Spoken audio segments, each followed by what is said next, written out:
অনেক ভালো লাগে, সকালে রোদ্দুরটা একদম ঘরে এসে পড়ে, কিন্তু তার ফলে গরমটা আরও বেশি বেড়ে যায়।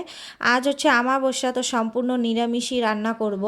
কড়াইতে দিয়ে দেবো সর্ষের তেল আর জিরা দিয়ে ভেন্ডিগুলো দিয়ে দেবো, হলুদ দিয়ে দেবো, লবণ আর কাঁচা লঙ্কা দিয়ে এগুলো ভালো করে নেড়ে চেড়ে ঢেকে দেবো।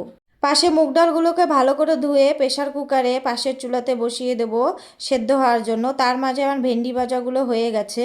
এখন আমি কুমড়ো আর গোল গোল করে আলুগুলো হলদি লবণ দিয়ে মেখে এক এক করে তেলে দিয়ে এগুলোকে ফ্রাই করে নেব। এখন আমি ডাল রান্না করব। তেল দিয়ে দেবো, জিরা দিয়ে দেবো, টমেটো দিয়ে দেবো, হলদি পাউডার, জিরা পাউডার, কাশ্মীরি চিলি পাউডার, লবণ দিয়ে ডালগুলো সব ছেড়ে দেবো। তারপরে দুটো কাঁচা লঙ্কা দিয়ে দেবো। পাশে আমি নিয়ে নেবো একটা প্যানে দিয়ে দেবো ঘি, আদা কুচি দিয়ে দেবো, হিং দেবো আর দেবো কাস্তুরি মেথি। এগুলো ভালো করে ভেজে নিয়ে অল্প একটু ডাল নিয়ে তারকা বানিয়ে নেব। তারপর সেইগুলো দিয়ে দেবো কড়াইতে ডালের সঙ্গে মিশিয়ে। আমার তারকা ডালটা কিন্তু হয়ে গেছে। পাশে আমার জন্য দুটো রুটি বানাবো।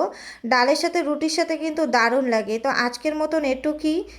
আশা করি তোমরা আমাকে একটু সাপোর্ট করার জন্য লাইক সাবস্ক্রাইব করবে।